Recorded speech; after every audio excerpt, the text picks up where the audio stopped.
छात्रावास अधीक्षक 2024 graduation level के एग्ज़ाम में आए हुए हिंदी विषय के प्रश्न पत्र में हिस्ट्री सब्जेक्ट से संबंधित प्रश्नों का हल करेंगे।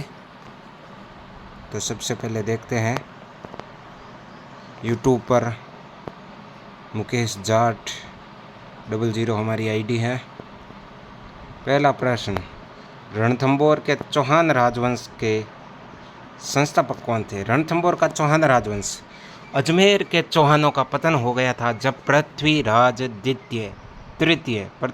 तृतीय की 1192 ईस्वी में मोहम्मद गोरी से हार हो गई थी। त्रैन के द्वितीय युद्ध में गोरी जीत गया था। तो गोरी के जीत के बाद हिंदुस्तान पर मुस्लिम आधिपत्य स्थापित हो गया था और गोरी के ही 3 गुलाम थे, कुतुबुद्दीन ऐबक, और 2 गुलाम मुख्य थे, कुतुबुद्दीन ऐबक और मलिक यल्दौज। इनमें प्रतिस्पर्धा थी पर कुतुबुद्दीन ऐबक अधिक योग्य था। तो कुतुबुद्दीन ऐबक अधिक योग्य होने के कारण वह गोरी का उत्तराधिकारी बना और उसने दिल्ली सल्तनत की स्थापना की थी। किसने की थी? कुतुबुद्दीन ऐबक ने। तो कुतुबुद्दीन ऐबक ने दिल्ली सल्तनत की स्थापना की थी, जो गुलाम वंश, ममलुक वंश या दास वंश की स्थापना की थी। यह शासक बना था 1206 ईस्वी से, और 1210 ईस्वी में चौगान या पोलो खेलते समय घोड़े से गिरने के कारण इनकी मृत्यु हो गई थी। तो कुतुबुद्दीन ऐबक, जिसके बारे में कहते हैं कि कुतुबुद्दीन ऐबक ने दिल्ली सल्तनत की स्थापना की थी। तो उसके समय अजमेर पर पृथ्वीराज के ही भाई हरिराज चौहान ने शासन स्थापित किया था। हरिराज चौहान ने जब अजमेर में शासन स्थापित किया तो कुतुबुद्दीन ऐबक ने आक्रमण किया। तो हरिराज उसके आक्रमण से भयभीत हो गया था और उसको पता था कि हमारी हार तो निश्चित है। तो उसने जलती हुई आग में अपने आप को झोंककर अपनी यह लीला यानी कि जीवन को समाप्त कर दिया था। ये प्रश्न भी आया हुआ है। तो उसके बाद शासक बना था पृथ्वीराज का पुत्र, जिसका नाम था गोविंदराज। वो भी 1192 में शासक बन गया था और इसी गोविंदराज ने अजमेर पर शासन स्थापित किया था 1192 ईस्वी में। तो जागीरदार की हैसियत से बना था कुतुबुद्दीन ऐबक का। फिर गोविंदराज ने रणथंभौर जाकर चौहान वंश की स्थापना की थी। रणथंभौर के चौहान वंश की स्थापना की थी 1194 ईस्वी में। 1194 ईस्वी में रणथंभौर के चौहान वंश की स्थापना की थी। किसने? तो ये हो गया, इसका उत्तर होगा गोविंदराज चौहान। गोविंदराज चौहान के बाद अनेक शासक बने और रणथंभौर के चौहानों का सबसे प्रतापी शासक पूछा जाए तो वह था हमीरदेव चौहान। हमीरदेव चौहान के पिता जयतर सिंह या जय सिम्हा ने 32 वर्ष तक शासन किया था, 1250 से लेकर 1282 ईस्वी तक। इसके 32 वर्षों के शासनकाल की याद में हमीरदेव ने 32 खंभों की छतरी बना दी थी। क्या बना दी थी? 32 खंभों की छतरी बना दी थी। तो 32 खंभों की छतरी या जयतर सिंह की छतरी या न्याय की छतरी कहाँ है? रणथंभौर दुर्ग में। निर्माता हमीरदेव चौहान। तो इसका उत्तर होगा गोविंदराज चौहान 1194 ईस्वी में। ये हो गया पहला प्रश्न। उसके बाद अगले प्रश्न की बात करते हैं। तो इसका उत्तर हो गया गोविंदराज चौहान। अगले प्रश्न की बात करते हैं।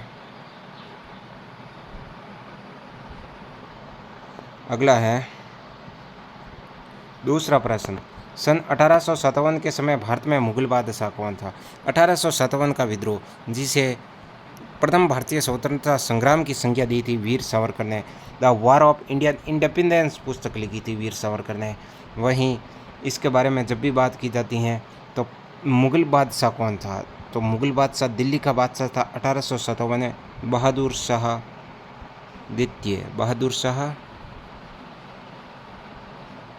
द्वितीय, जिन्हें बहादुर शाह जफर के नाम से भी जाना जाता है। तो इसका उत्तर ये हो जाएगा बहादुर शाह द्वितीय।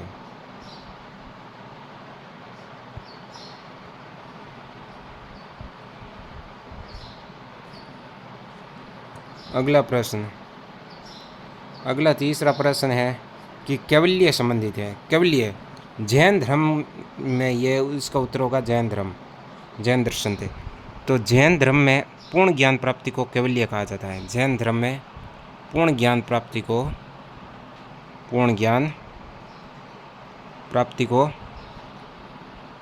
क्या कहा जाता है? कैवल्य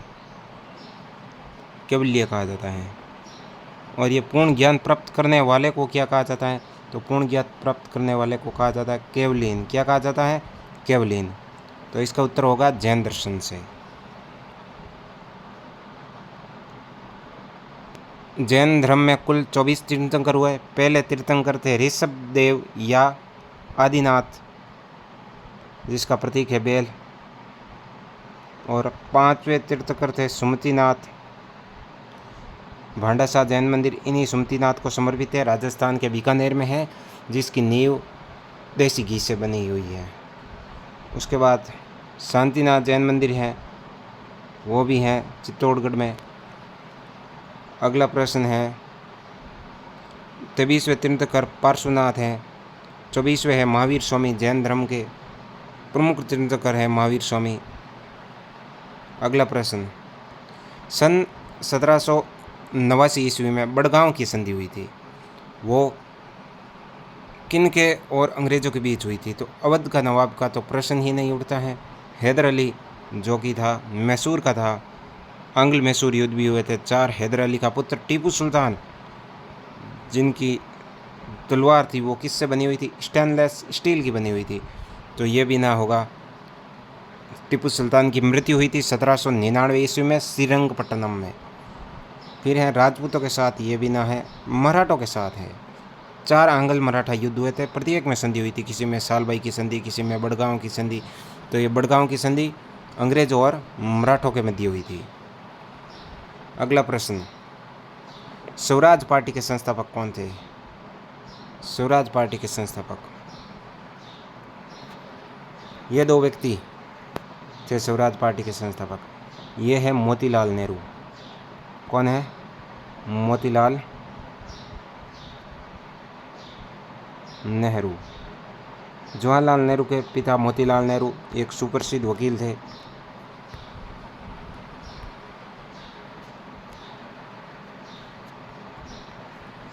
तो ये थे मोतीलाल नेहरू।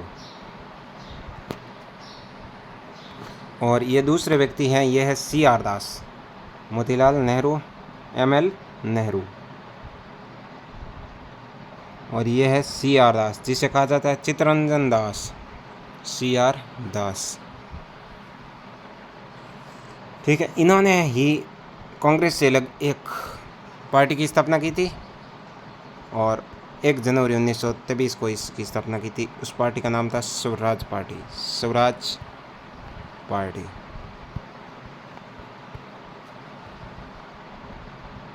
तो इसका उत्तर हो जाएगा, ये उत्तर हो जाएगा मोतीलाल नेहरू व CR यानी कि चित्तरंजन दास। अगला प्रश्न है प्रश्न नंबर 6, संप सभा की स्थापना किसके द्वारा की गई थी? अमृता देवी बिश्नोई नहीं है। खिजड़ली हत्याकांड हुआ था ना, जिसमें 363 व्यक्तियों की बलि दी गई थी। महाराजा अभय सिंह के समय 1730 ईस्वी में खिजड़ली गांव में गिरधारी दास भंडारी को भेजा था महाराजा ने। गिरधारी दास भंडारी को किन के समय हुआ था खिजड़ली हत्याकांड? अभय सिंह के समय। तो ये है अमृता देवी बिश्नोई। तो दादू दयाल, राजस्थान में दादू पंथ या प्रब्रह्म संप्रदाय के संस्थापक दादू दयाल, जिनका जन्म अहमदाबाद गुजरात में हुआ था। अहमदाबाद गुजरात में 1544 ईस्वी में, और 1603 ईस्वी में इनका नारायणा जयपुर में देहांत हो गया था।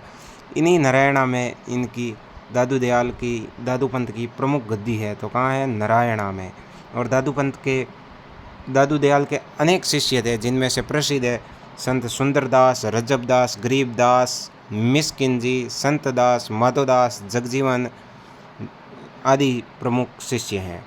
और इनके दादू दयाल के 152 शिष्य थे, जिनमें से 52 प्रधान शिष्य थे। 100 शिष्य तो एकांतवासी थे, जिन्होंने स्थान स्थान पर जाकर दादू द्वारों की स्थापना की।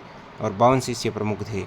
52 शिष्यों को 52 थांबे कहा जाता है। तो 52 थांबों का संबंध किससे है? संत दादू दयाल से। 52 थांबे।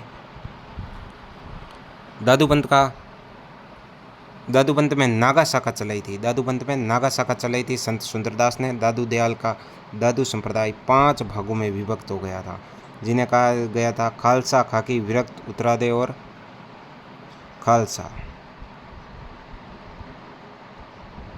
खाकी, विरक्त,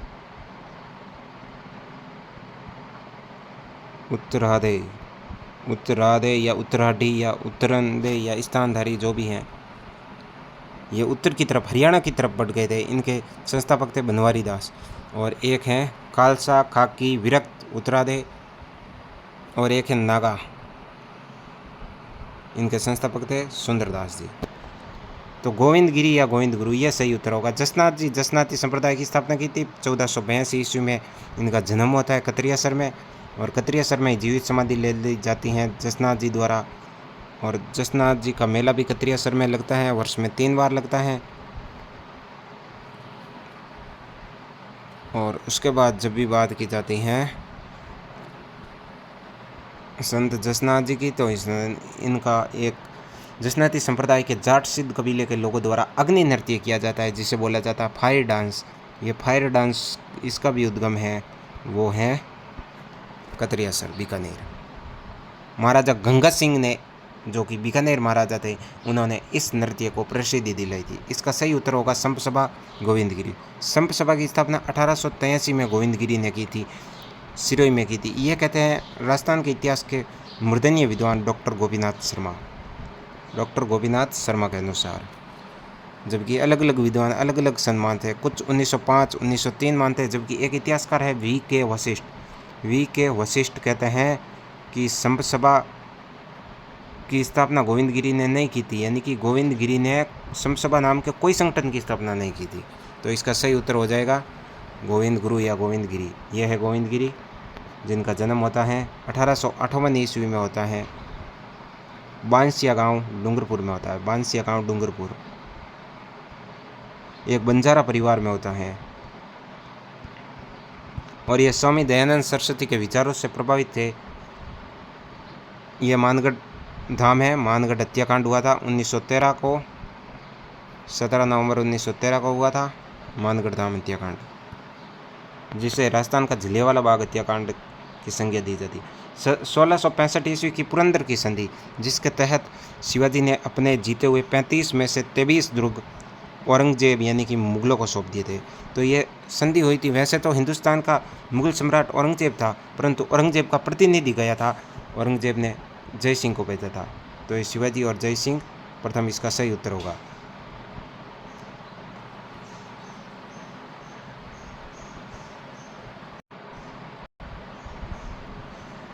तो ये हो गया था 1665 की पुरंदर की संधि, औरंगजेब और जय सिंह प्रथम के मध्य हुई थी 1665 में।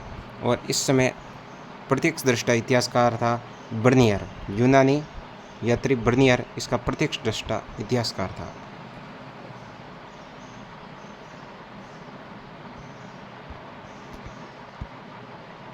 यह हो रही है संधि, यह है जय सिंह। सवाई जय सिंह प्रथम जयपुर के कछुआ वंश के शासक थे। और यह है वीर शिवाजी।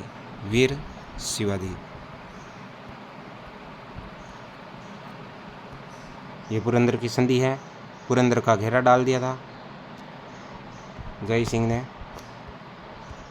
तो इसके बाद अगला प्रश्न पुरंदर वाला हो गया था। अगला प्रश्न है कि निम्नलिखित में से किसे रमन मैग्सेसे पुरस्कार प्रदान किया गया था। तो डॉक्टर प्रमोद कर्ण सेठी यानी डॉक्टर पीके सेठी, जो कि जयपुर फुट के निर्माता थे। कृत्रिम पैर होता है जयपुर फुट। स्वयं मानसिंह चिकित्सालय जयपुर में यह फुट बनाया था। और यह जयपुर फुट कृत्रिम पैर होता है, जो कि विकलांग व्यक्तियों के लिए वरदान साबित हुआ। और इस जयपुर फुट को बनाने के कारण इन्हें रमन मैग्सेसे पुरस्कार, जिन्हें एशिया का नोबेल पुरस्कार भी कहा जाता है, ये रमन मैग्सेसे पुरस्कार से सम्मानित किया गया था। किसे? डॉक्टर प्रमोद कर्ण सेठी, पीके सेठी को। यह है जयपुर फुट। अगला है मुगल काल के दौरान प्रशासन के बारे में निम्नलिखित में से कौन सा कथन सही नहीं है। मुगल प्रशासन प्रणाली और मुगल प्रशासन प्रणाली भारतीय और विदेशी प्रशासन प्रणाली का मिश्रण थी, सही है। मुगल शासक सर्वोच्च पदाधिकारी था, यह भी सही है। मुगल प्रशासन को सूबों में विभक्त किया गया था, यह भी सही है। सूबे, सरकार, परगना आदि में विभाजित था मुगल साम्राज्य। तो प्रांतीय प्रशासन सूबे थे, जिले को सरकार कहा जाता था, तहसील को कहा जाता था परगना। और सरदार मीर ए सना नौसेना विभाग का प्रमुख था, यह गलत है। तो इसका उत्तर होगा, सही नहीं है, यह डी। अगला लास्ट प्रश्न, निम्नलिखित में से वत्स महाजनपद की राजधानी थी। तो 6वीं शताब्दी ईसा पूर्व भारत में 16 महाजनपदों का उदय हुआ। इन 16 महाजनपदों का उल्लेख बौद्ध ग्रंथ अंगुत्तर निकाय, बौद्ध ग्रंथ अंगुत्तर निकाय और जैन ग्रंथ भगवती सूत्र में मिलता है। जैन ग्रंथ भगवती सूत्र में मिलता है।